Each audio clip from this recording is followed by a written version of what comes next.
Tuvojoties 4. maijam ar atmodas laika saspringtākajiem un reizē skaistākajiem brīžiem, Rīgas skolāni iepazīsies ar teātra palīdzību. Nu pat aizsākts projekts, kurā dažādu tautību skolu audzēkņi kopā skatīsies izrādi Re-atmoda un savā starpā diskutēs par integrāciju. Pilsētas centrā ir barikādes un omanieši ieņēmuši preses namu. Sabiedrība sadalījusies savējos un svešos, bet par spīti tam dažādu tautību jauniešu starpā rodas brīnums, ko sauc par mīlestību.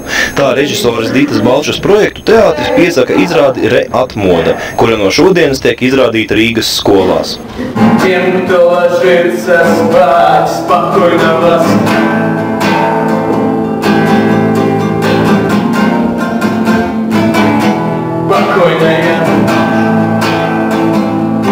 Vai viņš ietaisīt troksnī? Nu cik var kaut uz mēnesi? Gribu spēt!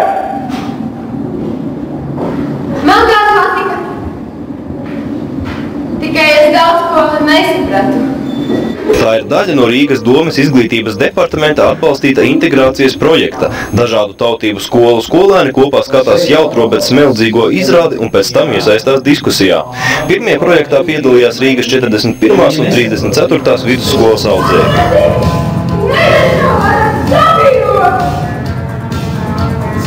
Man nav pār! Jā, mužīgi! Man trīsņēms armija! Nebūs brīdieši kāds armijas! Kā nebūs armijas? Zini, kāds tāds mans tekis? Nu? Armija! Budin sigdā!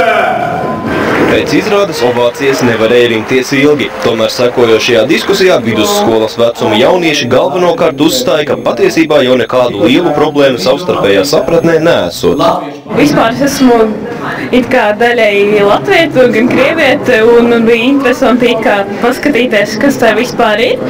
Un man bija ļoti daudz jautājumu, bet uzdevu vienu, ja man paveicās, un man likās, ka tagadēji man būs vieglāk gan sazināties ar latviešiem, gan ar krieviem. Diezgan interesanti, jā, bija diezgan viss pareizi parādīts. Brīži nav problēmas, tā kā man arī ir latvieši, gan latvieši, protams, gan krievu draugi, un es visu uztveru vienlīdzīgi, nav atkarīgs no tautības, kā kurš cilvēks ir ļauns cilvēks, ir labi cilvēks, jau nav atkarīgs no tautības.